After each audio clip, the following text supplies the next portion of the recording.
السلام علیکم ورحمۃ اللہ وبرکاتہ۔ بسم اللہ الرحمن الرحیم۔ پروگرام میری سوچ یا دین اور میں ہوں ڈاکٹر کمل کیسر۔ ناظرین، اللہ سبحانہ و تعالیٰ اپنے بندوں کی آزمائش کرتا ہے اور یہ ہم سب ایکسپیرینس کرتے ہیں، لیکن آج ذرا سی بات کرتے ہیں کہ اس آزمائش کا مقصد کیا ہوتا ہے۔ ان مصائب اور مشکلات میں اللہ سبحانہ و تعالیٰ دیکھتا ہے کہ کون سا بندہ اس کی طرف متوجہ ہوتا ہے، کون سا بندہ سچائی کے ساتھ، ایمانی قوت کے ساتھ، صبر کی قوت کے ساتھ ان تمام امتحانات سے گزرتا چلا جاتا ہے۔ اللہ سبحانہ و تعالیٰ جب اس معاملات میں اس کو دیکھتا ہے کہ اس میں یہ قوت کتنی زیادہ ہے تو اس کی تنگی کو دور کرتا ہے، اس کی پریشانی کو مٹاتا ہے، اس کی تکلیف کو ختم کرتا ہے، اور اللہ تعالیٰ اپنی قدرت کے ایسے مظاہر دکھاتا ہے کہ وہ شخص اللہ کے اور قریب سے قریب تر ہوتا چلا جاتا ہے۔ تو جب بھی کوئی مشکل ہماری زندگی میں آئے، جب بھی کوئی جولٹ ہمیں لگے، تو یہی ہمارا رویہ ہونا چاہیے کہ یہ ٹیسٹ ہے، آزمائش مانگنی نہیں چاہیے، ٹیسٹ مانگنا نہیں چاہیے، لیکن آ گیا تو اس کو بہتر سے بہتر کیسے کریں، اپنے آپ کو کیسے ایکسیل کروائیں۔ الہاد پہ ہمارا پروگرام ہے اور آج ہم بات کریں گے، جب ہم الہاد کی بات کرتے ہیں، کہ سب سے بڑا خسارہ کسی کے لیے بھی کیا ہو سکتا ہے۔ میرے ساتھ موجود ہوتی ہیں ام اسامہ، جنہوں نے ایتھیزم پہ بہت کام کیا ہوا ہے، دعوت کے میدان میں ہیں۔ آئیے چل کے ان سے بات کرتے ہیں۔ السلام علیکم ورحمۃ اللہ وبرکاتہ۔ وعلیکم السلام ورحمۃ اللہ وبرکاتہ۔ جی، سب سے بڑا خسارہ، لیکن میں یہ جاننا چاہوں گی کہ جب ہم بات کرتے ہیں کسی بھی الہادی ذہنیت کے شخص کے بارے میں، اور بارہا یہ بات ہوئی ہے کہ وہ مختلف آیات کو پک کرتے ہیں، مختلف قرآن کے کانسیپٹس کو پک کرتے ہیں، ان کو ماننے کے لیے تیار نہیں ہوتے، ان کے بارے میں بہت سی باتیں جو ہیں وہ کرتے ہیں کہ یہ ایسے کیوں ہے، یہ ایسے کیوں ہے۔ تو میں بارہا سوچنے پہ مجبور ہو جاتی ہوں کہ ویسے وہ بہت لاجیکل ہیں، بہت ریشنل ہیں، بہت پڑھے لکھے ہیں، سائنسز کو ڈسکور کر رہے ہیں، لیکن جہاں قرآن کی بات آتی ہے تو ان کو یہ کانسیپٹ کیوں نہیں سمجھ آتا کہ اس کا بھی شان نزول ہے، یا یہ کہ ایک آیت دوسرے سے ربط میں ہے، جڑی ہوئی ہے۔ آؤٹ آف کانٹیکسٹ جو قرآن پاک کو کوٹ کرنے کا سلسلہ ہے، یہ کیا ہے اور اس کو کیسے ٹھیک کیا جائے، کیسے لوگوں میں یہ اویئرنیس دی جائے؟ دیکھیں، اویئرنیس تو آپ دے سکتے ہیں کہ قرآن کی تعلیم کو آپ عام کریں، صحیح، اور باقاعدہ شعور کے لیول پر آ کر اس کو عام کریں، اور ان اساتذہ کے ذریعے سے عام کریں جو قرآن کے مزاج کو درست طور پر سمجھتے ہیں، جو قرآن کو کوئی اس طرح کی کتاب نہ بنائیں کہ جس میں ایک دم ہی کوئی جھگڑا اٹھ کھڑا ہو کہ جی یہ فقہی ڈیٹیل آ گئی ہے تو اس میں ہمارا ڈفرینس ہو گیا تو بس اب ہم آپ سے قرآن پڑھ ہی نہیں سکتے۔ قرآن اللہ کی کتاب ہے اور اللہ کا کلام ہے، اور اس لیے آیا ہے کہ لوگوں کو ہدایت دے، نہ کہ لوگوں میں لڑائیاں پیدا کرے۔ تو پڑھانے والا بھی ایسا ہونا چاہیے۔ اس میں پھر یہ ہوتا ہے کہ انسان دوسرے پٹ آف ہو جاتے ہیں۔ بہت سی چیزیں ایسی ہوتی ہیں کہ ہم نے، قرآن پڑھانے والوں نے ابھی تک معاشرے میں پھیلائی ہی نہیں ہے کہ قرآن میں یہ بھی ہے۔ آپ کے پاس، آپ کو خود تجربہ ہوا ہوگا اس بات کا کہ آپ کے پاس کئی دفعہ کوئی نئے اگر کوئی آ جاتے ہیں لوگ پڑھنے کے لیے، تو آپ قرآن پڑھا رہے ہوتے ہیں تو آپ کو خود کو شاید حیرت ہوتی ہو کہ اچھا ان کو اس بات کا بھی نہیں پتا۔ تو اس کی وجہ یہ ہے کہ قرآن پڑھانے والوں نے بہت سی چیزیں جو ہیں اس میں اللہ معاف کرے ہم سے کوتاہی ہوئی ہوئی ہے۔ آپ صحیح کہہ رہی ہیں۔ مجھے یاد ہے کہ اپنے تجربات ہی اتنے سارے جمع ہو جاتے ہیں۔ جب میں نے نیا قرآن پاک کو سمجھنا شروع کیا، پڑھنا شروع کیا، بہت ایکسائٹیڈ ہوتی تھی، ہر ایک کو جا کے بتاتی تھی کہ میں قرآن کلاس میں جاتی ہوں۔ تو میں کسی کے گھر بیٹھی ہوئی تھی اور ان کو جب پتہ چلا تو ان خاتون نے مجھے کہا، بہت ایک تنگی سے کہا کہ آپ کس قرآن کو پڑھنے کی کوشش کر رہی ہیں، اس کو جس میں عورت کو مارنے کی اجازت ہے۔ اب آپ دیکھیں، کیونکہ میرا اپنا علم جو تھا اس وقت میں کہہ سکتی ہوں سطحی تھا، میں خود آہستہ آہستہ قدم بڑھا رہی تھی، سیکھنے کی کوشش کر رہی تھی، اور 2 منٹ کے لیے میں بھی پریشان ہوگی کہ اچھا واقعی اس میں عورت کو مارنے کا ایسا حکم ہے۔ لیکن جب آپ نشوز کی آیات پڑھتے ہیں اور ود کانٹیکسٹ پڑھتے ہیں، آگے پیچھے اس کی فہم کرتے ہیں، ایک اسکالر سے سیکھتے ہیں، تو آپ کو سمجھ آتی ہے کہ اس میں بھی اللہ کی کتنی بڑی رحمت ہے۔ اور اس کا ایک اور اینگل بھی ہے جو آپ کا سوال ہے نا کہ کیوں یہ آؤٹ آف کانٹیکسٹ کوٹ کرتے ہیں، تو اس میں آپ دیکھیں کہ جو یہ بڑے بڑے اسکالر لیول کے جو لوگ ہیں، جیسے ہم نے سیم ہیرس کی ہم بات کر رہے ہیں، اس کی جو کتاب ہے دی اینڈ آف فیتھ، اس میں اس نے اس قدر آؤٹ آف کانٹیکسٹ احادیث کوٹ کی ہوئی ہیں، تو یہ تو انٹلیکچوئل ڈس آنیسٹی ہے۔ یہ تو نہیں ہو سکتا کہ حدیث جو ہے پڑھتے وقت انہوں نے یہ نہ دیکھا ہو کہ اس حدیث کے آگے پیچھے بھی کچھ ہے۔ بالکل صحیح۔ تو یہ آؤٹ آف کانٹیکسٹ کوٹ کرنے کا ایک یہ ویسٹڈ انٹرسٹ بھی ہوتے ہیں۔ اس سے ایک اگلا مرحلہ دیکھ لیتے ہیں کہ ہمیں نظر آتا ہے کہ جو ہمارے مسلمان بچے ہیں، ہم انہی کی بات کریں گے، جو الحاد کی طرف چلے جاتے ہیں، وہ اتنی کتابیں پڑھ لیتے ہیں، ایک قرآن پاک پڑھنا ہی کیوں ان کو اتنا بوجھل لگتا ہے؟ دیکھیں اس میں ایک تو یہ بھی ہمیں بات ذہن میں رکھنی چاہیے کہ شیطان جو ہے وہ جب انسان اللہ کے ذکر سے اعراض کرتا ہے تو اللہ تعالیٰ اس کے اوپر ایک شیطان مسلط کر دیتے ہیں اور وہ اس کا ساتھی ہوتا ہے. تو پھر جو خواہشات نفس ہیں وہ بھی انسان کو قرآن کی طرف نہیں آنے دیتی. پھر یہ غلط فہمیاں کہ قرآن پتہ نہیں ہماری زندگی میں کتنی پرابلمز نعوذ باللہ کریٹ کرے گا یا پتہ نہیں کتنی پابندیاں لائے گا. تو یہ سارے انسان کے عوامل جو اندر سے اس کے اٹھ رہے ہوتے ہیں اس کی وجہ سے پھر وہ حق کی طرف آنے سے کیونکہ گریز کرنا چاہتے ہیں. اور پھر دوسری ایک اور چیز جو ہم بار بار کر رہے ہیں کہ ایک یہ بھی ہوتا ہے کہ یہ تو نعوذ باللہ یہ اس قابل ہی نہیں ہے پڑھنے کے کتاب، نعوذ باللہ ثم نعوذ باللہ. جیسے سورہ فرقان میں آتا ہے نا کہ قیامت کے دن رسول اللہ تعالیٰ سے یہ کہیں گے کہ اے رب میری اس قوم نے اس قرآن کو حقیر سمجھ کے چھوڑ دیا تھا. تو ان سے کوئی ان کو اس میں چام یا انٹرسٹ نظر ہی نہیں آتا. اچھا اس میں ایک اور بھی بہت بڑا فیکٹر ہوتا ہے کیونکہ وہی بات ہے، میں بچوں سے ڈیل کرتی ہوں اور ایسے اساتذہ سے بھی ڈیل کرتی ہوں جو بچوں کو ناظرہ قرآن پڑھا رہے ہوتے ہیں.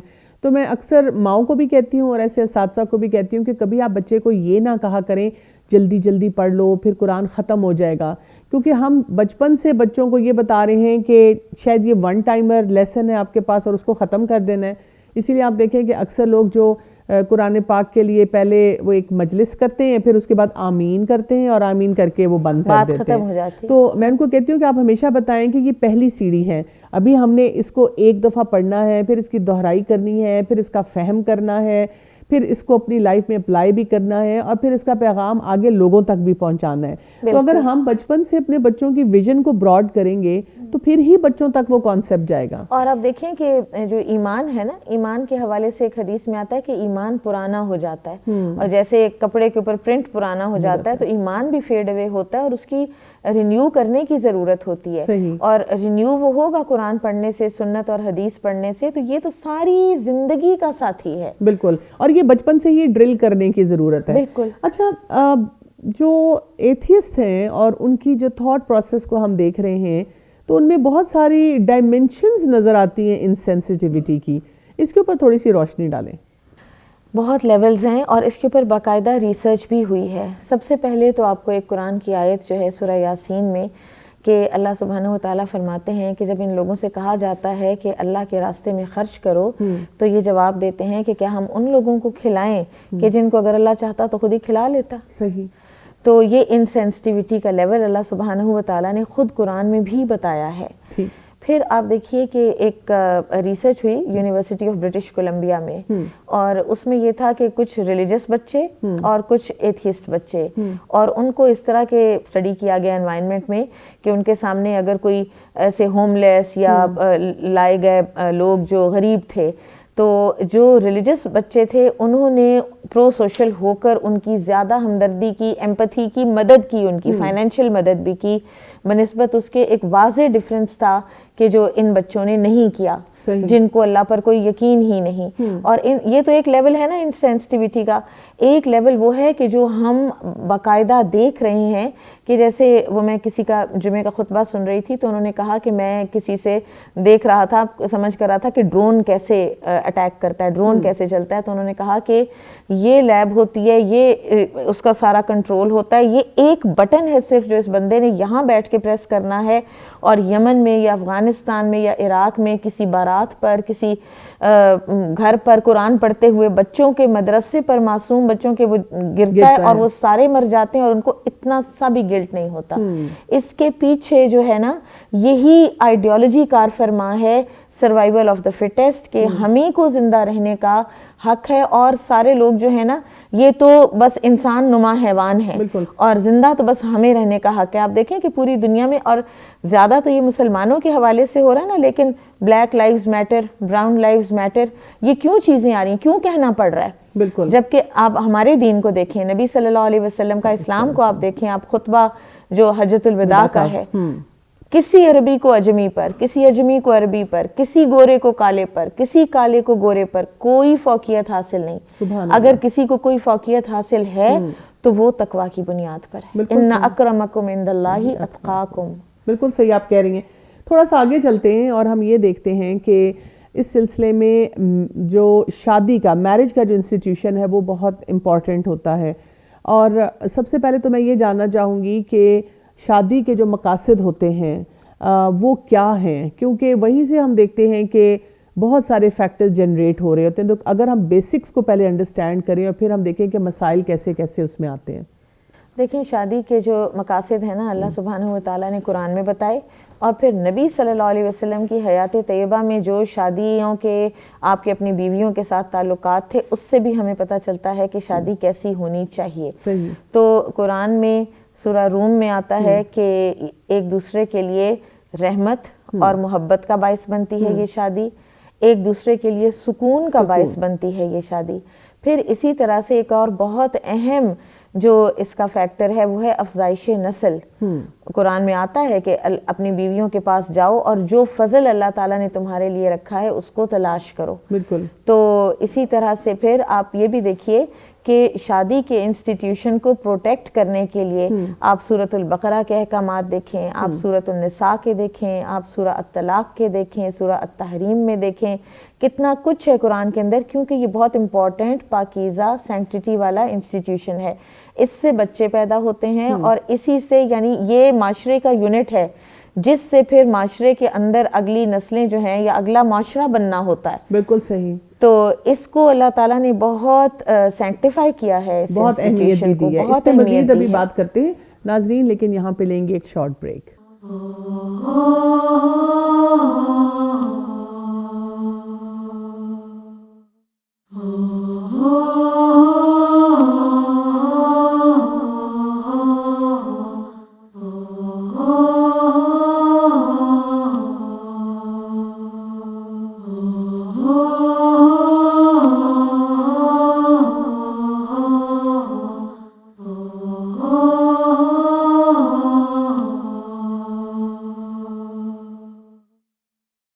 ویلکم بیک ناظرین. ہم بات کر رہے ہیں سب سے بڑے خسارے کی, اور سب سے بڑے خسارے کی جب بات ہوتی ہے تو اس کا تعلق خاندان سے ہوتا ہے, کیونکہ خاندان وہ اکائی ہے جو پورے معاشرے کو تشکیل دیتی ہے. اور اس کے ساتھ ساتھ ہم یہ بھی دیکھتے ہیں کہ اسی خاندان سے بہت سے سائیکولوجیکل, ایموشنل اور ایون جو ہم دینی میسیجز لیتے ہیں وہ سب جڑے ہوئے ہوتے ہیں. میرے ساتھ موجود ہیں ام اسامہ جی. شادی کی ہم بات کر رہے تھے اور آپ نے بتایا 3 بہت امپورٹنٹ پیرامیٹرز آپ نے دے دیے کہ سکون, محبت, رحمت, اور ساتھ یہ کہ فوکس بھی دے دیا کہ نسلوں کی بقا جو ہے وہ ہم نے اپنے مائنڈ میں رکھنی ہے. آج کے دور میں رہتے ہوئے ہم دیکھتے ہیں کہ ڈس فنکشنل فیملیز جو ہیں بڑھتی جا رہی ہیں, طلاق جو ہے وہ بڑھتی جا رہی ہے, اور اس کی وجہ سے بچوں پہ چاہے وہ چھوٹے ہیں یا بڑے ہیں بہت سے اثرات جو ہیں وہ مرتب ہو رہے ہیں. آپ کو لگتا ہے کہ جو آپ کے پاس جو یہ آپ نے الہادی بچے دیکھے اور ان کی فیملی سیٹل تھیں, مکس تھیں, کیا آپ نے رجحان زیادہ دیکھا؟ فیملیز تو مکس تھیں. بہت سے پیرنٹس ایسے بھی تھے کہ جن کو ان سے بہت ایک ناراضگی کا ایک وہ تھا, لیکن جنرلی بائی اینڈ لارج ایک جو ٹرینڈ ہے وہ یہ ہے کہ بچے جو ہیں وہ ڈس فنکشنل فیملی میں وہ عموماً پھر دین سے دور بھی ہو جاتے ہیں, وہ سبسٹنس ابیوز میں بھی پڑ جاتے ہیں, وہ ڈپریشن میں بھی چلے جاتے ہیں, اور یہ ساری چیزیں جو ہیں وہ ڈرفٹ اپارٹ کرتے کرتے دین سے اور اپنے اس روٹ سے, اپنے پیرنٹس سے, کیونکہ وہ ان کا ایک بہت مضبوط ایک پلر ہوتے ہیں. جب وہ ویک ہوتا ہے تو پھر بچہ کسی طرف کو بھی جا سکتا ہے. اچھا, اس میں جو ہم ڈس فنکشنل کی بات کر رہے ہیں تو آپ اس میں کیا کیا چیزیں نظر آئیں آپ کو ڈس فنکشنل میں؟ آپس میں پیرنٹس کا بچوں کے سامنے بہت آرگیو کرنا, بہت ایک جو ہوتا ہے نا چھوٹی چھوٹی باتوں پر عدم برداشت ایک دوسرے کے لیے. کوئی اگر برتھ ڈے وش نہیں کی یا اگر کوئی کسی کو اینیورسری بھول گئی ہے تو وہ اتنا بڑا ایشو بن جاتا ہے. آپ سوچیں کہ یہاں تک بھی ایک ایشو تھا کہ میں نے فلاں پرس کہا تھا کہ مجھے لے دو تو اس نے مجھے نہیں لے کر دیا, تو اس بات پر یہ کہ اب میں نے تو جانا ہی نہیں واپس. تو آپ دیکھیں کہ جب اب ہمارے اسلام میں اس انسٹیٹیوشن کے لیے جیسے پہلے بات ہوئی نا کہ بہت سینکٹیٹی ہے اس انسٹیٹیوشن کی, تو اس کے لیے تو یہ ہے کہ میاں بیوی ایک دوسرے کا لباس ہیں. بالکل صحیح. اور وہ اب لباس تو کٹتا ہے اور اس کے اوپر سوئیاں چلتی ہیں, کینچیاں چلتی ہیں, وہ ڈائی ہوتا ہے, وہ کس کس مرحلے میں سے گزرتا ہے تو وہ انسان کے سائز کے مطابق ہوتا ہے. صحیح, بالکل. تو یہ وہ جو میوچول ایک محبت اور میوچول ایک رسپیکٹ ہے نا, وہ نہیں ہے. پھر ایک اور چیز جو ہے وہ یہ ہے کہ بچوں کے سامنے ماں کو یا باپ کو غلط کہنا, ایک فریق جو ہے وہ دوسرے کی اپنی گریونس بچوں سے شیئر کرے, یہ تو سب سے زیادہ ڈینجرس ہوتا ہے بچے. اچھا, یہ میں جاننا چاہوں گی کہ مثلاً جو فیملی ہے اب اس میں ایک ٹین ایج بچہ ہے اور وہاں پہ دونوں ماں باپ بہت سختی کے ساتھ اس سے معاملہ کرتے ہیں, شدت ہے ہر معاملے میں, چاہے وہ نماز پڑھنے کی بات ہے, قرآن پڑھنے کی بات ہے, کوئی ایٹیکیٹس مینرز کی بات ہے یا کچھ بھی, تو آپ کو کیا لگتا ہے کہ ایسے بچے جو ہیں وہ کیا محسوس کرتے ہیں؟ شدت تو بہت نیگیٹو اثرات چھوڑتی ہے.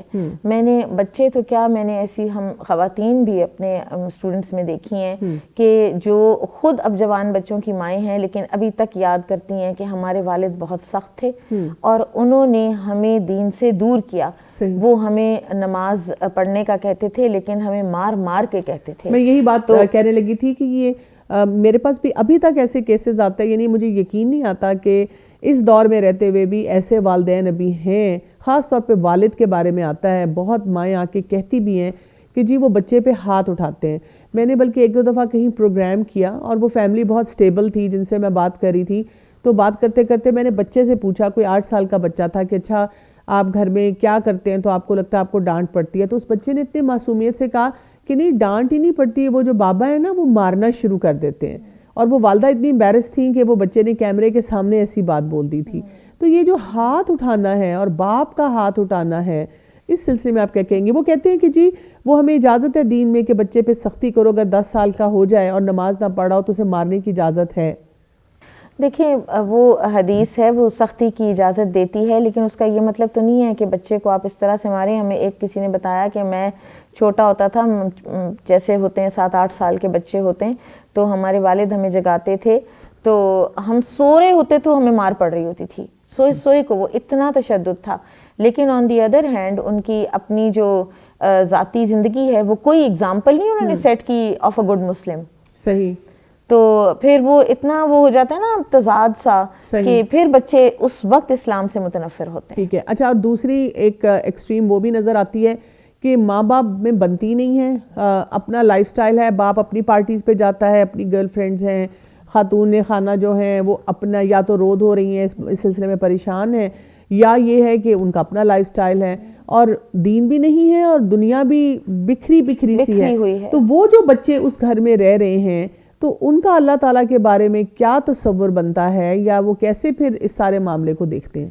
اگر تو انہیں گھر سے باہر کوئی ہمدرد مل جائے نا, کوئی اچھا استاد مل جائے, کوئی کسی دوست کی ماں مل جائے جو کیئرنگ ہو, تو وہ بچ بھی سکتے ہیں. لیکن عموماً پھر ان بچوں کے چانسز بہت زیادہ ہوتے ہیں ڈرفٹ اپارٹ کرنے کے. ٹھیک ہے.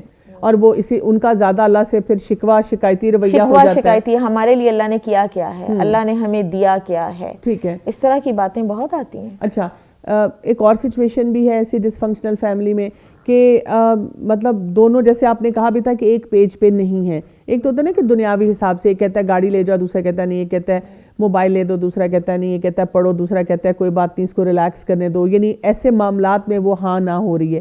اس ڈسپیرٹی کا بھی بہت بڑا اثر ہوتا ہے.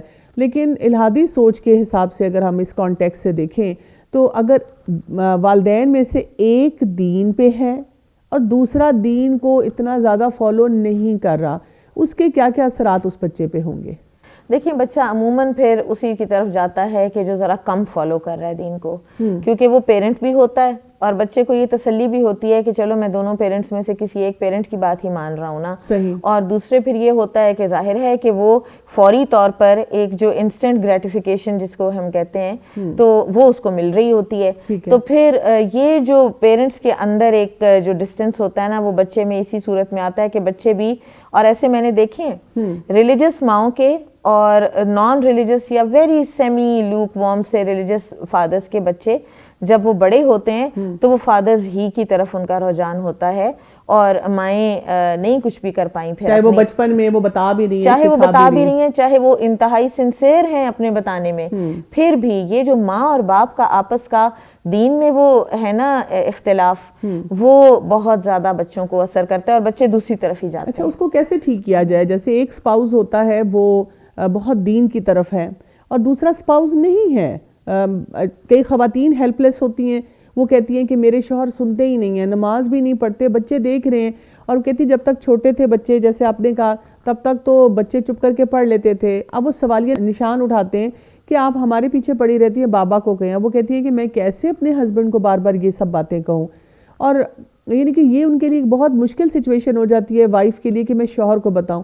اسی طرح کئی دفعہ کوئی شوہر ہے وہ ریکویسٹ بھیج دیتے ہیں کہ میڈم پلیز آپ میری وائف سے کسی لیول پہ بات کریں، میں تو صبح سے شام تک کمائی کے سلسلے میں گھر سے نکل جاتا ہوں، اور میری بیوی خود بھی ٹی وی، فلمیں، گانے، پارٹیز، مٹیریلزم اس کی طرف جاتی ہے، اور وہ بچوں کو بھی یہ بتاتی رہتی ہے اور اس کو یہی امیج دیتی ہے کہ باپ تمہارا کتنا سخت ہے، ہم پہ ظلم کرتا ہے اس لیے کہ ہمیں کوئی باؤنڈری دے رہا ہے اسلام کی.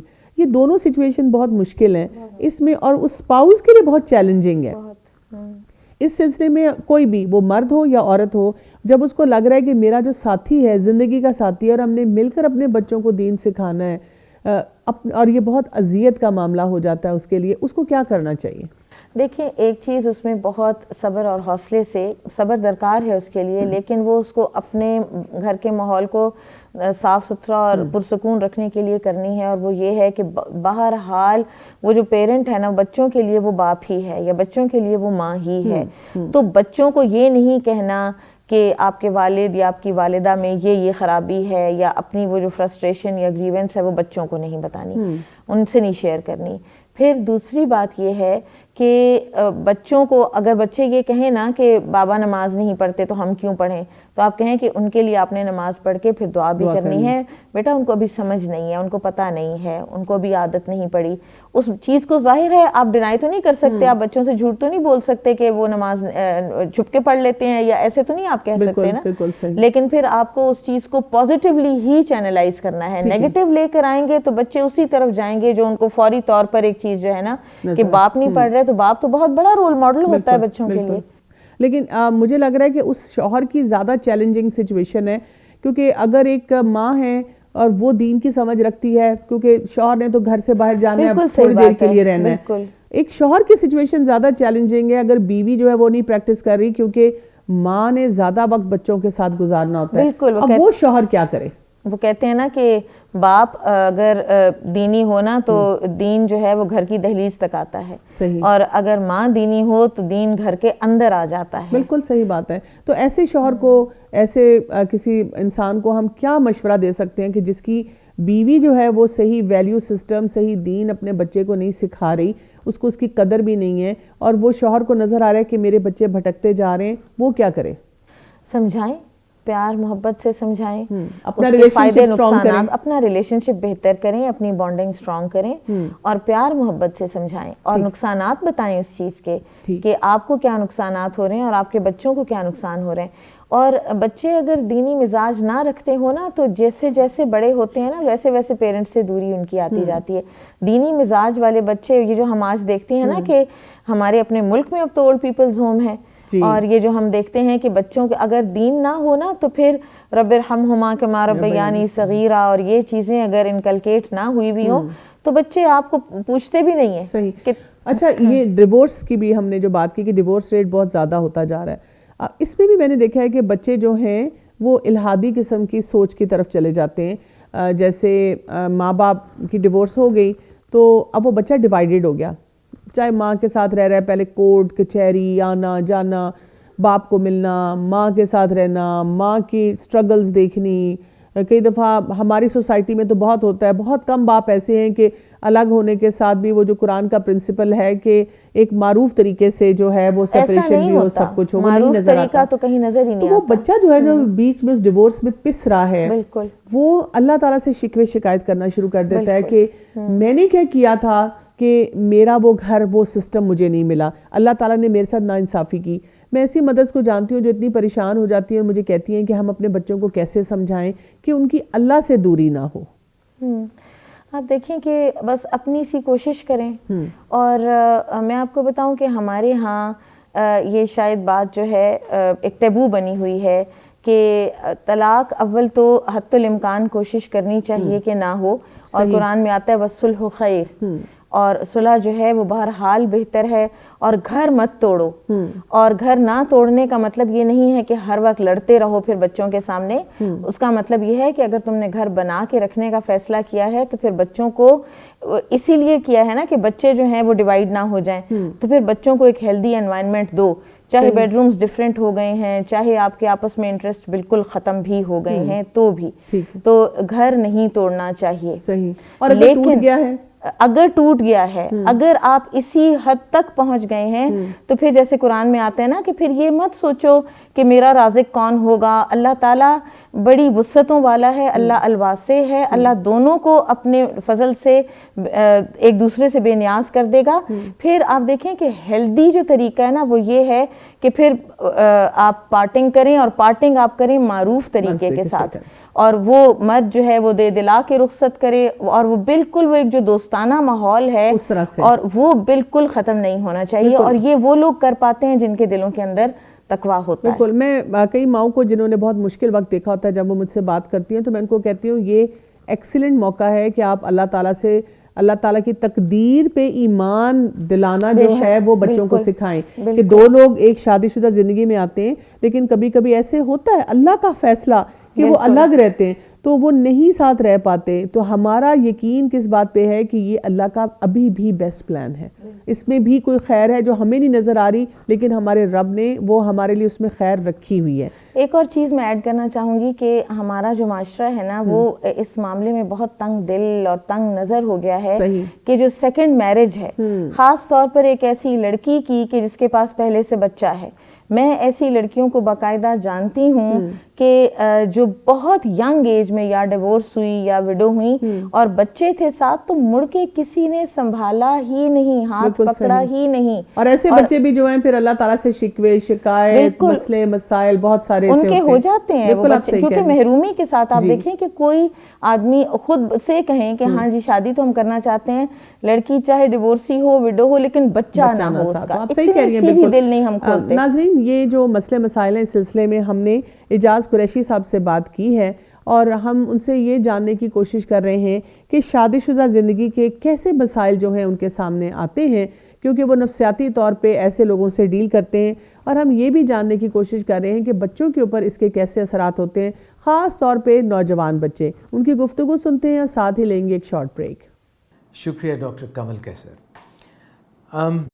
سوال آپ کا جو ہے بہت انٹرسٹنگ بھی ہے اور امپورٹنٹ بھی. اصل میں ہم اس کو اس تناظر میں دیکھیں گے کہ پاکستان میں اربن پاپولیشن, جو شہروں میں رہنے والی پاپولیشن ہے, اس میں جو آئلی تعلقات ہیں, میاں بیوی کے جو تعلقات ہیں, ازدواجی جو تعلقات ہیں, وہ دور حاضر میں کس سمت میں جا رہے ہیں. وقت جو ہے محدود ہے, مگر اصل میں ورکنگ پارٹنرز جو ہیں, جو دونوں میاں بیوی کام کرتے ہیں, پڑھے لکھے ہیں, ان کے جو آپس میں تعلقات ہیں ان کی نوعیت کس قسم کی ہوگی, اس پہ ہم غور کریں گے. اگر خاتون جو ہیں وہ ایک گھر میں کام کاج کرتی ہیں, میڈ ہیں, اور ان کا میاں جو ہے وہ کوئی چنگچی چلاتا ہے یا کوئی اور مزدوری کرتا ہے, ان کے تعلقات پہ بھی کیا اثرات مرتب ہوتے ہیں, اور پھر وہ کس سوشل سٹریٹا سے ان کا تعلق ہے, یعنی وہ کوئی رچ فیملی سے تعلق ہے, مڈل کلاس سے ہے, یا لوور مڈل کلاس سے ہے, یا لوور. تو یہ جو سارے ڈائنمکس ہیں, اکنامک ڈائنمکس, معاشرتی اور معاشی ڈائنمکس, یہ آپس میں مل کے میاں بیوی کے تعلقات پر اثر انداز ہوتے ہیں. دوسری طرف اگر گھر میں جہاں پہ بیوی یعنی لڑکی جو ہے جہاں پل کے بڑی ہوئی ہے اور جہاں پہ اس کا شوہر پل کے بڑا ہوا ہے, ان کی سوچ کیا تھی؟ کیا وہ ایسے گھر میں پلے بڑے ہیں جہاں پہ ماں کا دبدبہ تھا؟ تو اگر وومنز ڈومیننس ہے, وائفس ڈومیننس ہے, تو بندہ جو ہے, شوہر جو ہے, وہ یہ ایکسیپٹ کر لے گا کہ عورت کی ڈومیننس ہوتی ہے. دوسری طرف اگر جو ہے بندہ وہ کنونشنل جو ہمارا روایتی طریقہ ہے جس میں بندہ زوراور ہوتا ہے، وہ اپنی بات منوا بھی لیتا ہے، ذرا سختی بھی کر لیتا ہے، اونچا بھی بول لیتا ہے، اور بیوی جو ہے وہ آگے جھک جاتی ہے، دب جاتی ہے، تو یہ کوئی ایک طریقہ کار نہیں ہے جس پہ ہم کہیں کہ میاں بیوی کے تعلقات کس سمت میں جائیں گے۔ میں نے آپ سے جو ابھی تک جتنی گفتگو کی اس میں بہت سے مختلف پہلوؤں کو مد نظر رکھ کر بات چیت کی، مگر ساتھ میں یہ بھی دیکھنا ہوگا کہ بنیادی اصول کیا ہیں۔ تو بنیادی جو اصول ہے وہ ادب پہلا کرینہ ہے محبت کے کرینوں میں۔ جب تک کہ میاں بیوی کے تعلقات میں ایک دوسرے کا بنیادی ادب نہیں ہوگا، لحاظ نہیں ہوگا، عزت نہیں ہوگی، تو کہیں نہ کہیں پھر کھوے سے کھوا چھلے گا، کہیں نہ کہیں جو ہے برتن ٹکرائیں گے اور ارتعاش ان کا جو ہے زیادہ دور تک جائے گا۔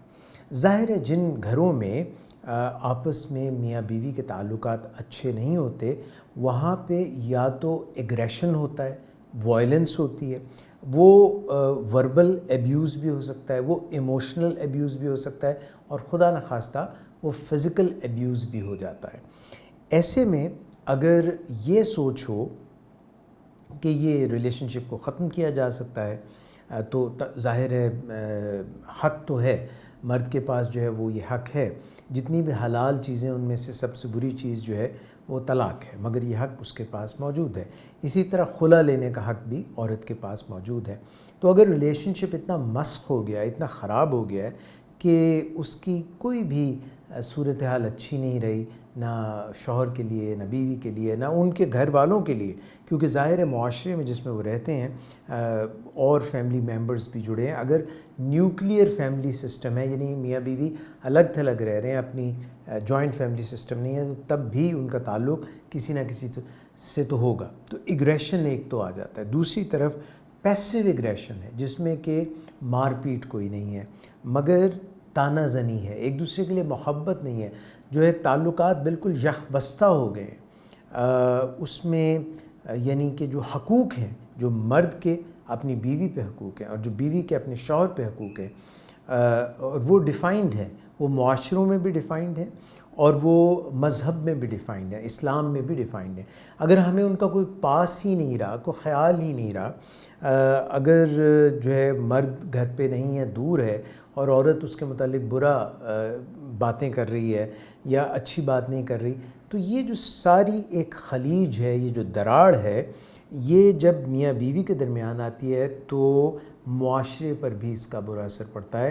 وہ جو نعرے ہیں میرا جسم میری مرضی والے نعرے، جس میں فیمنزم کا اور ہی رنگ نظر آتا ہے، تو یہ ہمیں دیکھنا پڑے گا کہ افہام و تفہیم، لحاظ، اور میاں بیوی آپس میں جب ایک دوسرے کو سمجھنے کی کوشش کریں گے، کوالٹی ٹائم دیں گے، پیار اور محبت اور ایفا اور ان تمام طریقوں سے چلیں گے، تو بچوں پر بھی اس کے اچھے اثرات مرتب ہوں گے، اور بچے چھوٹے جو ہیں ان کے ذہن پر ایسے نقوش، ایسے جو ہے وہ پڑ جاتے ہیں، سائے پڑ جاتے ہیں، جو ان کو بڑا ہونے پر بھی ان کے اندر وہ موجود رہتے ہیں، جیسے سیلف کانفیڈنس کی کمی، سیلف اسٹیم کی کمی، یا نشے کی طرف رغبت، یا وائلنس کی طرف رغبت، یا پرسنالٹی ڈس آرڈرز، یا پھر اپنی ایجوکیشن کے میدان میں اچھا نہ کر پانا، یا پھر جاب میں اچھا نہ کر پانا، اور پھر نشے کی طرف راغب ہو جانا۔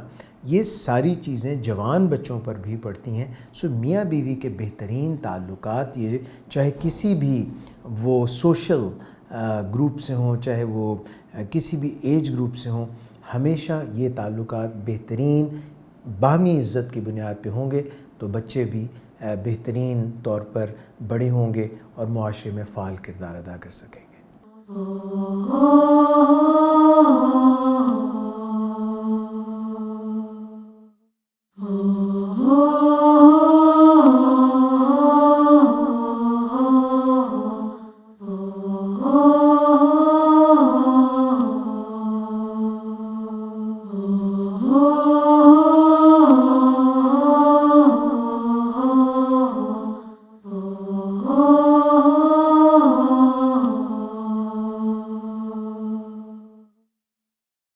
ویلکم بیک ناظرین، ہم بات کر رہے ہیں سب سے بڑا خسارہ ایک انسان کی زندگی میں اور الہادی انسان کی زندگی میں کیا ہو سکتا ہے، اور ہم اس میں دیکھ رہے ہیں کہ ایک سٹیبل شادی کا، ایک فنکشنل فیملی کا اور ڈس فنکشنل فیملی کا جو فرق ہے اس بچے کے اوپر کیسے اثر انداز ہوتا ہے۔ میرے ساتھ موجود ہے اسامہ جی۔ میں آپ سے یہ جاننا چاہوں گی، ہم نے نارمل شادی کے پیرامیٹرز دیکھ لیے کہ ہمارا دین کیا بتاتا ہے اور اس کی کیسے پروٹیکشن کرتا ہے۔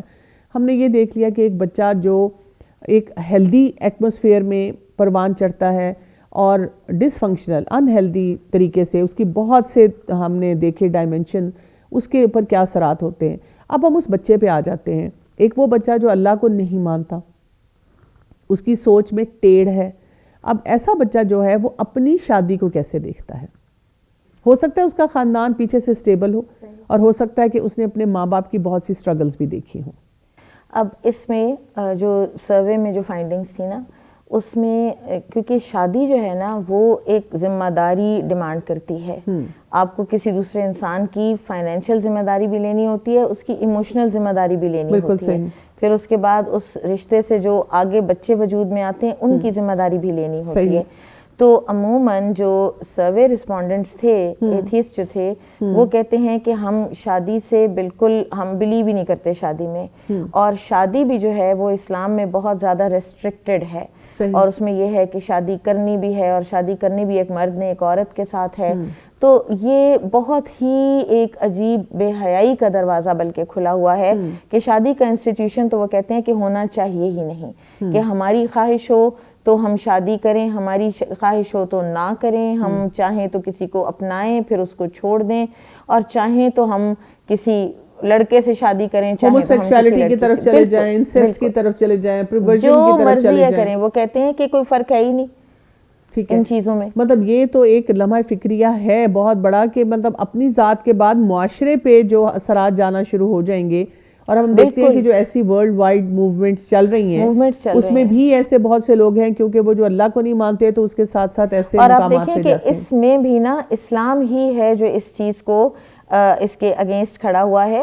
کرسچینٹی اور جوڈیزم میں ہیں کچھ ایسے لوگ جو پرسنل لیول پر اس چیز کو ناپسند کرتے ہیں، لیکن آج ہی میں دیکھ رہی تھی کہ ایک وہ چرچ جس کے باہر وہ جھنڈا لگا ہوا تھا، جو رینبو کا ان کا وہ سائن ہے، تو وہ اس کا وہ جھنڈا لگا ہوا تھا، تو کسی آدمی نے اس کو پکڑا ہے، اتارا ہے اور اس کو پھاڑا ہے، تو اس کو 16 ایئرس کی جیل دے دی انہوں نے۔ اچھا، میرے ساتھ کل ہی ہوا کہ میں یہ جو پروگرام کر رہی ہوں تو ظاہر ہے پھر جب اپنے کام پہ جاتی ہوں تو بات ہو رہی تھی کسی ڈاکٹر کے سامنے، وہاں نرس بھی بیٹھی تھی جو کہ کرسچن ہے، تو ہم بات کر رہے تھے کہ میں ایتھیزم پہ پروگرام جو ہے وہ کر رہی ہوں، تو اس نے ایک دم مجھے کہا کہ ڈاکٹر صاحب ایسے بھی لوگ ہوتے ہیں جو خدا کو نہیں مانتے؟ میں نے کہا ہاں ایسے بھی لوگ ہوتے ہیں اور ہر مذہب میں ہوتے ہیں۔ تو اس نے مجھے اتنی حیرت سے دیکھ کے کہا کہ وہ پھر کیسے اپنے دل کے اندر سکون لے کر آتے ہیں۔ تو مطلب یہ کہ جو بھی چاہے ہم دیکھتے ہیں کہ کرسچینٹی ہے اور جیوز ہیں، ان سب مذاہب میں بہت سی چیزیں تبدیل ہو چکی ہیں، لیکن یہ کہ وہ جو اپنے رب کے ساتھ ایک تعلق ہے وہ کیفیت وہی محسوس کر سکتا ہے جو کہ ایک خدا کو مانتا ہے۔ انہوں نے اس چیز کو ایکسپیرینس ہی نہیں کیا، بالکل صحیح، ان کو پتہ ہی نہیں کہ اس میں کتنا سکون ہے، اس میں کتنی سیکیورٹی ہے، اور انسان کو جو وہ قرآن میں آتا ہے نا کہ اللہ تعالیٰ نے تمہیں جو تم نے مانگا تمہیں دیا، اور انسان جو مانگتا ہے اس کو ملتا ہے۔ جو اللہ تعالیٰ کی تقویٰ کے ساتھ زندگی گزارتا ہے تو اللہ تعالیٰ دنیا تو اس کے قدموں میں لا کے رکھ دیتے ہیں۔ اچھا، جب ہم بات کرتے ہیں کہ ایک شخص ہے جو کہ مسلمان تھا، اور مسلمان ہونے کے بعد جب اس کے ذہن میں کوئی ایک فطور آیا اور اس کے ساتھ آہستہ آہستہ آہستہ آہستہ وہ دین سے ہٹتا شروع ہوا، اور ایک ٹائم پہ اس نے کہہ دیا کہ میرا اس دین سے کوئی تعلق نہیں، میں خدا کو نہیں مانتا، تو قرآن پاک میں اس کو مرتد کہا گیا ہے۔ اور مرتد کے بارے میں آج کے دور میں ہم بات کرتے ہوئے پریشان ہوتے ہیں، گھبراتے ہیں، کیونکہ ایک دم سے ہمارے پر لیبل لگتا ہے کہ آپ بہت سخت بات کہہ رہے ہیں، آپ اس شخص کے سینٹیمنٹس، ایموشنز، حالات، واقعات کو نہیں سمجھ رہے، اور آپ نے یہ بات کہہ دی ہے۔ تو سب سے پہلے تو میں یہ جاننا چاہوں گی کہ مرتد کی سزا جو ہے اور اس کی اکاؤنٹیبلٹی جو ہے وہ قرآن پاک میں کیا بتائی گئی ہے؟ اللہ سبحانہ وتعالیٰ سورۃ البقرہ میں فرماتے ہیں کہ تم میں سے جو کوئی اپنے دین سے پھر جائے اور وہ اسی حالت میں مر جائے جبکہ وہ کافر ہو، تو اس کے اعمال ضائع ہو گئے دنیا میں بھی اور آخرت میں بھی۔ اب دنیا میں اعمال ضائع ہونے کا کیا مطلب ہے کہ اگر وہ آدمی ہے، مرد ہے، تو اس کی مسلمان بیوی جو ہے وہ اس کی بیوی نہیں رہ سکتی، کیونکہ ایک مسلمان عورت جو ہے وہ کافر انسان سے یا نان مسلم سے وہ شادی اس کی نہیں ہو سکتی, آٹومیٹکلی بریک ہو جاتی ہے, آٹومیٹکلی بریک ہو جاتی ہے. اور یہ رسول اللہ صلی اللہ علیہ وسلم کے ٹائم میں بھی ایسے واقعات ہمیں ملتے ہیں. جی بالکل, لوگوں نے اپنی, آپ دیکھیں کہ رسول اللہ صلی اللہ علیہ وسلم کی اپنی بیٹی سیدہ زینب رضی اللہ عنہا, and she was so happily married. آپ کو پتہ ہے وہ اپنے ہسبینڈ سے بہت محبت کرتی تھی, ان کے ہسبینڈ ایگزیمپلری کپل تھے وہ. بدر کے بعد نبی صلی اللہ علیہ وسلم نے ان کو واپس بلوایا اور وہ آئیں, ایمان کی خاطر آئیں, دین کی خاطر آئیں. اس طرح کی اور بھی بہت سی ایگزامپلس ہیں. صحیح. تو ایک تو یہ کہ وہ نکاح جو ہے وہ قائم نہیں رہ سکتا, دونوں فریقین میں سے کوئی ایک بھی اگر آفیشلی پورے اپنے ہوش و حواس میں کلیم کرے کہ میں مسلمان نہیں ہوں اب. صحیح. ٹھیک ہے. اور پھر اسی طرح سے ایک اور ہے کہ دین کا جو اختلاف ہے نا, اس کی وجہ سے پھر انہیریٹنس بھی نہیں ملتی. تو یہ بھی ایک خسارہ ہو گیا. ٹھیک ہے. تو اور پھر جو اگر اسٹیٹ لیول پر یہ جو جرم ہے, یہ اسٹیٹ لیول پر اگر یہ جرم ثابت ہو جائے تو پھر اس کی سزا جو ہے وہ قتل بھی ہے. ٹھیک ہے. ٹھیک ہے. یعنی لیکن خود سے کوئی قتل نہیں کرے گا, یہ اسٹیٹ لیول پہ آپ اسٹیٹ لیول پہ ہوتا ہے, یہ اسٹیٹ لیول پہ ہوتا ہے. اور آپ دیکھیں کہ یہ بالکل ٹھیک ہے. آپ اور اس کے ساتھ ساتھ اس کا جنازہ بھی مسلمانوں کے اس میں نہیں ہوگا. ہاں نہیں, وہ تو مسلمان ہے ہی نہیں نا. ہاں بالکل, مسلمانوں کے قبرستان میں وہ دفن بھی نہیں ہو سکتا. اچھا, لیکن میں یہ جاننا چاہ رہی ہوں کہ اتنی سخت سزا کیوں ہے؟ آپ دیکھیں کہ آج آپ دنیا میں دیکھیں تو اس سزا کو سمجھنا آپ کو اور زیادہ آسان ہو جائے گا. کتنے ممالک ہیں کہ جنہوں نے اپنے ساتھ کسی نے اگر ٹریزن کیا ہے تو اس کو کیسی کیسی سخت سزا دے رہے ہیں, کیسے عورتوں کو سخت سخت سزائیں مل رہی ہیں. آپ کے سامنے مثالیں موجود ہیں, اور ان کو کئی ایسی لائف امپریزنمنٹس دے دی ہیں, اور ایسا سخت ان کے ساتھ ٹارچر کیا جاتا ہے. تو کیوں کیا جاتا ہے؟ تو وہ اس کو جسٹیفائی کرتے ہیں, وہ کہتے ہیں کہ ہمارا ملک ہے اور ہمارے ملک کی انہوں نے پامال کی ہے, ہماری جو سینکٹیٹی ہے اور ہمارے جو اصول ہیں, ہماری آزادی پہ انہوں نے حملہ کرنے کی کوشش کی ہے. تو یہ اسلام کا ایک سسٹم ہے. اسلام کا آپ دیکھیں نا, ایمان کا تو معنی ہے کہ دل میں ایک سکون آ جائے. تو وہ جو ایک سکون ہے معاشرے میں, یہ پروکلیم کرنے والے اس سکون کو برباد کرتے ہیں, ایک سسٹم کو بریک کرتے ہیں. یہ ایک اسٹیٹ کے لیول پر یہ ہوتا ہے, کیونکہ اسٹیٹ کا فرض ہے کہ وہ اپنے معاشرے کے اندر, اپنے ملک کے اندر وہ امن و سکون قائم کر کے رکھے. تو یہ کیوس ہے, اور اس کا تعلق انسان کے کیونکہ اس عقیدے اور ایمان کے ساتھ ہے کہ جس کی وجہ سے اس کی سیلویشن ہونی ہے, تو وہ پورے سسٹم کو وہ بریک کرتا ہے. اور اسٹیٹ کا کیونکہ یہ فرض ہے کہ وہ اپنے جو معاشرہ ہے اس میں امن اور سکون قائم رکھے, اور وہ عقیدہ جو برباد کیا جا رہا ہے اس کو خراب کیا جا رہا ہے, جس کے اوپر بیس کرتی ہے ایک انسان کی سیلویشن قیامت کے دن. تو وہ اس ساری چیز کو برباد کر رہا ہوتا ہے. اور پھر یہی نہیں کہ وہ صرف عقیدے اور آخرت کے لیے, اس دنیا میں بھی آپ ہم دیکھ تو رہے ہیں کہ ایک جو ایکس مسلم اپنے آپ کو پروکلیم کرتا ہے, تو پھر اس کے بعد اس کے اعمال میں کیا کیا تبدیلی آتی ہے. پھر وہ ان اعمال کو بھی سارے جو ہیں وہ بھی پینیٹریٹ کرتے ہیں معاشرے کے اندر. تو اس لیے پھر اسٹیٹ جو ہے اس کا فرض ہے کہ وہ ایک لارجر بینیفٹ کے لیے ایک یا دو لوگوں کو اسی وقت جو ہے وہ ختم کرے اس سلسلے کو, تاکہ وہ پھیلے نہیں. اچھا, ایسی جو سزائیں ہوتی ہیں جو بہت سخت ہوتی ہیں, کیا ہمیں بہت جلدی پہلے سے بتا دینی چاہیے؟ جیسے آپ دیکھیں کہ ٹریفک کے قوانین, یہ نہیں کیا جاتا کہ آپ کو کچھ بھی نہ بتایا جائے اور ایک دم آپ نے سیٹ بیلٹ نہیں باندھی, آپ نے لال اشارہ کراس کیا اور ایک دم آپ کو پکڑ کے کہا جائے سرپرائز, کیونکہ آپ نے یہ کام کیا اب آپ کے اوپر یہ فائن آتا ہے.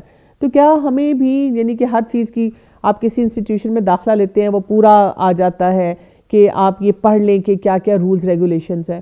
آپ ایک اپنے فون پہ ایپ بھی ڈاؤن لوڈ کرتے ہیں تو اس کے لیے آ جاتا ہے ایگری, پورا ایک رائٹ اپ آ جاتا ہے, پالیسیز آ جاتی ہیں. تو کیا ہمیں پھر ایسا کوئی سسٹم اسٹیبلش کرنا چاہیے کہ بچپن سے اپنے بچوں کو یہ سارے پیرامیٹرز دیے جائیں کہ یہ کتنے سیریس میٹرز ہیں, اور اگر یہ نہ کیا جائے تو اس کی سزا کیا ہوگی؟ کیا ہمیں ایسا کرنا چاہیے؟ معاملات کی سنجیدگی تو ضرور بتانی چاہیے. صحیح. اور پھر یہ ہے کہ جیسے ڈرائیونگ 18 سال کی عمر سے پہلے نہیں کی جاتی, اور ہر چیز کا ایک ایج ہوتا ہے نا, تو جیسے جیسے بچہ بڑھتا ہے, جیسے جیسے وہ تھوڑی انٹلیکچوئل میچورٹی میں آتا ہے, تو اس کو وجوہات بھی بتائی جائیں. اچھا, یہاں پہ ایک اور سوال بھی اٹھتا ہے کہ اگر ایک شخص جو ہے وہ مرتد ہوا ہے, اب ہم نے اتنی پروگرامز کیے ہیں, دل میں ہمدردی بہت آتی ہے ایسے بچوں کے لیے. ہم نے یہ بھی بات کی کہ رول ماڈلز کی کمی ہے, ہم نے یہ بھی بات کی کہ ان کے اوپر پریشرز کتنے ہیں, قرآن سے ان کا تعلق نہیں صحیح طرح سے اسٹیبلش ہوا. اس سارے سینیریو کو دیکھتے ہوئے اگر ایک شخص نے اپنے آپ کو کلیم کر دیا کہ میں ڈسون کر رہا ہوں, میں مرتد ہو گیا ہوں, تو کیا ایتھیسٹ ہو گیا ہوں, اللہ کو نہیں مانتا, تو کیا اس کے اوپر فوراً یہ سزا لاگو ہوگی یا اس کو کوئی چانس ملنا چاہیے؟ اور کیسے ہم یعنی اس کی زندگی میں ہم کیسے اس کے ساتھ رہیں، سخت رویہ رکھ دیں یا ہمدردی کے ساتھ اس کی طرف بڑھیں؟ دیکھیں، ہم اپنے انبیاء کرام کو دیکھیں کہ نبی صلی اللہ علیہ وسلم کا ہم روزانہ جمعے کو سورۃ الکہف پڑھتے ہیں اور اس میں ہم یہ آیت پڑھتے ہیں کہ شاید کہ اے نبی آپ اپنے آپ کو ہلاک کر ڈالیں گے اس غم میں کہ یہ لوگ ایمان نہیں لاتے۔ کون لوگ ایمان نہیں لا رہے تھے؟ ابو جہل ایمان نہیں لا رہا تھا، کفار مکہ ایمان نہیں لا رہے تھے۔ نبی صلی اللہ علیہ وسلم کے دل میں کبھی بھی ان لوگوں کے لیے کوئی نفرت، کوئی شکایت نہیں گئی، صحیح محبت ہی بڑھی۔ اور بعض اوقات یہ ہوتا ہے کہ یہ ایک باقاعدہ یہ کہتے ہیں نا کہ ہم لوگوں کو داعی کے ہونے کی حیثیت سے یہ پتہ ہونا چاہیے کہ جو لوگ آپ کی بات نہیں سنتے تو ان کے لیے آپ کیا کر سکتے ہیں، صحیح، ان کے لیے آپ اپنے دل میں ایموشنز رکھیں، ان سے آپ جو جنرل ایک محبت ہے نا وہ بھی رکھیں، وہ رکھنی بہت ضروری ہے، کیونکہ اگر آپ وہ نہیں رکھیں گے تو پھر ان کا تو چانس بالکل ہی ختم ہو جائے گا۔ یعنی کہ ہم حد الوسع آخری وقت تک کوشش کرتے رہیں، بالکل، اور ان کے لیے دعا کرنے سے تو آپ کو کوئی نہیں روک سکتا۔ بالکل صحیح۔ پروگرام کا وقت ختم ہو رہا ہے لیکن میں چاہوں گی کہ چند جملوں میں آپ یہ بھی بتا دیں کہ آخرت کا کیا خسارہ ہے؟ آخرت کا خسارہ یہ ہے کہ اس کے سارے اعمال قیامت کے دن اللہ تعالیٰ کوئی اگر اس نے اپنے فطری تقاضوں کے تحت کوئی نیکیاں کی بھی تھیں تو وہ اللہ تعالیٰ راکھ بنا کر اڑا دے گا، دھول بنا کر اڑا دے گا۔ پھر اسی طرح سے یہ ہے کہ جنہوں نے پلرز کو نہیں فالو کیا یعنی نماز نہیں پڑھی تو نبی صلی اللہ علیہ وسلم نے فرمایا کہ میں نے ایک شخص کو دیکھا کہ جس کا سر کچلا جا رہا تھا ایک پتھر سے، اور وہ پتھر جب دور چلا جاتا تھا تو اس کا سر دوبارہ واپس آ جاتا تھا اور وہ پتھر واپس لا کر وہ مارنے والا پھر مارتا تھا، اور یہ وہ شخص تھا کہ جو نماز نہیں پڑھتا تھا۔ ٹھیک ہے، پھر اسی طرح سے روزے کے حوالے سے وہ لوگ کہ جو روزہ وقت سے پہلے یعنی صبر نہیں ہو رہا تو 15 منٹ پہلے آدھا گھنٹہ پہلے توڑ دیا روزے کو، تو ان کے بارے میں ایک حدیث میں آتا ہے اور علامہ البانی نے اس کو صحیح کہا ہے حدیث کو کہ نبی صلی اللہ علیہ وسلم نے فرمایا کہ مجھے کچھ ایسے لوگ دکھائے گئے کہ جن کو لٹکایا گیا تھا اور ان کے یہاں سے ان کے ہونٹوں سے خون نکل رہا تھا، تو میں نے پوچھا کہ یہ کون ہے؟ تو مجھے بتایا گیا کہ یہ وہ لوگ ہیں کہ جو وقت سے پہلے روزہ افطار کر دیتے تھے۔